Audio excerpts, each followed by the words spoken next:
Shout out to Felix Gray for sponsoring this update. Your eyes weren't made to stare at computer screens all day, so give them a break with glasses that filter blue light and eliminate glare from screens. Get yours at felixgrayglasses.com/no. Welcome to the Know, I'm Ashley. Save the date, guys! Another big publisher has announced their E3 plans, and we totally knew what they were gonna be, but now we know them. Now, we already knew Electronic Arts was gonna host their now annual EA Play event just ahead of E3, and now we know when they'll be hitting us with their annual press conference. The publisher says their briefing will take place Saturday, June 9th at 11 a.m. Pacific time. This year's presser will feature gameplay reveals and big announcements from their upcoming slate of titles. No surprise there, but maybe they will have a surprise or two, possibly. They also confirmed we'll be seeing more of the next Battlefield game and next year's Anthem. And, well, it's EA, so probably a lot of sports. Rumors were flying around last week about some potential hardware leaks for the PlayStation 5, along with some rather dubious claims that because the timeline the dev kits were sent out, Sony's new system could be coming as soon as later this year. We actually did a roundtable video discussion about it in which we were kind of skeptical. This doesn't seem like the year for PS5, but it was interesting. Now, those claims have now been seemingly debunked by a very thorough report from Kotaku's Jason Schreier, who writes that sources indicate to him that any future console is still a ways out, with the possible 2020 date being floated around, although the report reiterates the date could easily move forward or backward. And 2020 does seem a little bit more reasonable. I would even believe 2019 a little bit more, but 2020 seems about right as far as just where we are in the life cycles, but maybe that's just me. The piece also has some very illuminating information about the nature of dev kits and how those usually operate when a manufacturer sends them out to developers. Now, from the sounds of it, if they are out there as the rumors are claiming, they're probably very well hidden. So sounds like there's a chance we'll be waiting a very, very long time before finally hearing more about what's next from PlayStation. As promised, Microsoft delivered lots of Xbox news on yesterday's second episode of their new version of Inside Xbox, unveiling not only a bunch of new Xbox 360 games that are getting the Xbox One X enhancements, but also the fact that we are getting some more cool OG Xbox games coming to backward compatibility. On the OG front, looks like 19 old school games will be available to play on Xbox One this month, with the first 8 coming April 17th and the rest of them landing April 26th. The first batch includes games like Morrowind, Jade Empire, which will make a lot of old school Jade Empire cult fans happy, and Panzer Dragoon Orta. The second batch has a bunch of Star Wars games like Battlefront 1 and 2, which will also make a lot of old school Battlefront fans very happy. Jedi Knight, Jedi Academy, Starfighter Republic Commando, KOTOR 2, along with Destroy All Humans and Mercenaries Playground of Destruction. In addition to all that, Microsoft also revealed some cool Xbox One X enhancements for some classic Xbox 360 games, with Darksiders, Gears of War 2, Portal 2, Red Dead Redemption, Star Wars The Force Unleashed, Sonic Generations, all getting the 4K treatment. And the best part, that list of titles is available right now. And quick, small mea culpa, when we were reporting on the backwards compatibility for original Xbox games last time, I don't know how I missed this. You guys, Crimson Skies was already available. You knew this because you mentioned it a lot in the comments, and I was so happy. I don't know, I guess I got sidetracked by some of the other games, but I went and played it, and it's everything I remember. Such a great game. Anyway, one of the big question marks of E3 this year has been what exactly publisher Bethesda is going to be bringing to the show. Not only do they have some very, very popular franchises we haven't heard from in a few years, unless you can't releasing it on every single platform ever, but there are also lots of rumors surrounding a potential new IP. Of course, that was the exact case last year as well, and we didn't get too much, but all of that's going to be different this year because according to Bethesda's VP of Marketing, Pete Hines, it sounds like we might actually get to see quite a bit of what they're working on. In a new interview with Game Reactor from PAX East, Hines said, "We have some surprises in store." He said, "We're going to be talking about a healthy number of new games and new projects, and look, I'm really excited. We've been working on E3 for this year since September of last year. I'm already 7-8 months into working on E3, but I really like how it's coming along. Come on. Don't toy with me, Hines. It's got a 6 at the end. That's what I need. Please." With all the rumors that start flying around ahead of E3, it is nice to occasionally get confirmation about what games we will definitely see a little bit ahead of schedule. Microsoft has confirmed their open world spin on Forza will be making its return at E3 this year, where we'll see Forza Horizon 4, and I'm pretty stoked about that because 3 was awesome. This news was confirmed to Game Reactor by Fernando Delgado, head of Xbox in Spain and Portugal. According to Delgado, we'll learn the setting of Forza Horizon 4 at the trade show. Now, this shouldn't be too much of a shocker that Xbox's yearly franchise is going to make an appearance, really, but hey, it's nice to get a little bit of confirmation. Previous rumors about Forza Horizon 4 have placed it in potentially a Japanese setting. I've also heard maybe Norway, Scandinavia. Fortunately, it sounds like we'll know one way or the other very soon.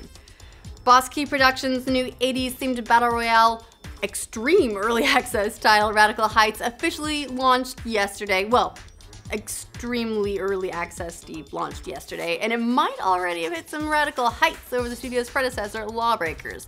According to data pulled from Steam's charts, Radical Heights' peak concurrent player count has already surpassed that of Lawbreakers. At its height, Lawbreakers topped out at just under 7,500 concurrent users on Steam, while Radical Heights landed at just under 8,000 in its first 24 hours. I mean, it's worth noting Radical Heights is free to play, and judging by some early reactions, it is incredibly rough. They weren't joking about the extreme early access. So really, I guess time will be the judge of how this game succeeds versus the studio's last effort, but hey, congrats to them for catching some player interest, and I have heard some rumblings that in spite of being rough, it's got some solid fun in there, so I'm gonna check it out. Hey, here's a weird one for you. Ever had your favorite music from one of your games just disappear? Like, you knew that song was in there and then it just wasn't anymore? Because that's about to happen with GTA 4, thanks to a bunch of expiring music licenses, it seems. These songs are set to expire on April 26th, which is almost 10 years to the date of the game's release, and then, poof, they'll just be gone forever. Fortunately, though, Rockstar does plan on replacing the music with some new tunes.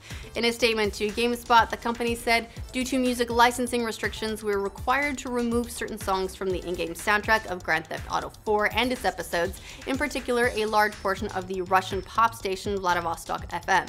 However, we are replacing some of those songs with a new set of songs on that station. So on the one hand, it is good that they're replacing it. It's not going to be just an empty station. On the other hand, maybe it's just me, but it does seem kind of weird a developer can remove something from a game that you bought years ago that had the licenses, and then they can just patch it and poof, the songs are gone. Like, I could see not having it in new versions of the game, but if you want to keep the old music, be wary of any patches or updates that might be available, because it'll probably remove them. In the realm of the totally not surprising, Avengers Infinity War is setting some absolutely absurd pre-sales records with just a few weeks left before its release. In fact, there are indications it's got way more pre-sold tickets than any other superhero movie ever, at least as far as Fandango is concerned, and well, they know a lot of these things. The online ticket seller says the pre-sales of Infinity War on their platform have doubled those of Black Panther, which was the previous superhero record holder. But that's not all, folks. Fandango also says Infinity War is outselling the last 7 MCU films combined. That's insane. That means it's done more than pre-sales, just pre-sales, than Black Panther, Thor Ragnarok, Spider-Man Homecoming, Guardians of the Galaxy Volume 2, Doctor Strange, Captain America Civil War, and Ant-Man. Fandango's Eric Davis said, Infinity War has built up such unprecedented anticipation that it's pacing to break records the likes of which we have never seen before for a superhero movie. So far, that seems to be translating to the film's projections. Experts are placing Infinity War's opening weekend north of $200 million in North America alone. So, not long to wait, but we're gonna see how many records this thing busts when it actually releases on April 27th. J.R.R. Tolkien's son is at it again. He's bringing us more Lord of the Rings. A new book, The Fall of Kdin, is slated for release later this year and was edited by Christopher Tolkien, was reportedly written by J.R.R. Tolkien while he was in the hospital. According to John Garth, author of Tolkien and the Great War, it's a quest story with a reluctant hero who turns into a genuine hero. It's a template for everything Tolkien wrote afterwards. It has a Dark Lord, our first encounter with orcs and Balrogs. It's really Tolkien limbering up for what he would be doing later. The book will set the uttermost evil of Morgoth against the sea god Ulmo as Morgoth seeks to destroy the city of Gondolin, while Ulmo supports the Noldor, a kindred of elves that are living there. According to publisher HarperCollins, Tolkien considered The Fall of Gondolin as one of the 3 great tales of the Elder Days, alongside Beren and Luthien and the Children of Húrin. A lot of the events here leading to Tolkien's other works, and now we'll get to read it, and probably be bad at pronouncing all of it. Hey, you know those stickers all over your electronics warning you that if you try and open it up and do anything with it to fix it yourself, the warranty will be void and the company has no obligation to fix it for you if it breaks later on, or warning you if you use any repair service that's not them, that will also void the warranty? Hey, turns out those stickers are big fat liars. The U.S. Federal Trade Commission has sent warning letters to 6 major companies ranging from cars to phones to video game consoles. The warnings state the stickers may be considered deceptive and are prohibited by the Magnuson-Moss Warranty Act, and asks them to update the materials and practices to comply with the law within 30 days or face law enforcement action.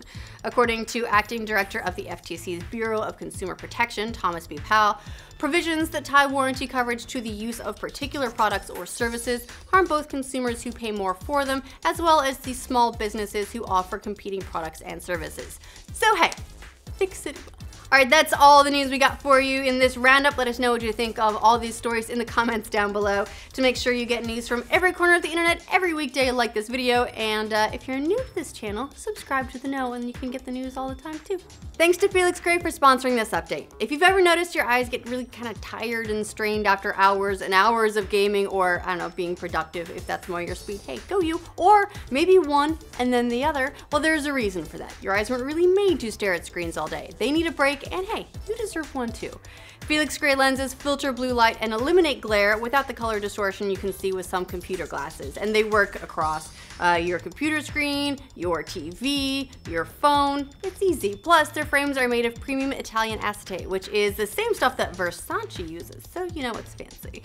If you haven't tried it before, it's actually kind of difficult to describe, but I don't know, it feels smoother and softer than plastic somehow. It's difficult until you actually touch it, but it's nice. Felix Gray glasses are available in both non-prescription and reading lenses, and they have a bunch of different styles to suit different faces and heads. These ones, if you're wondering, are the touring style, and I appreciate them so much because I have a tiny head and I always have trouble finding glasses that actually fit me. Word is they're looking to start offering prescription lenses soon too. Treat your eyes to a pair of Felix Gray glasses with free shipping and free returns at felixgrayglasses.com/know.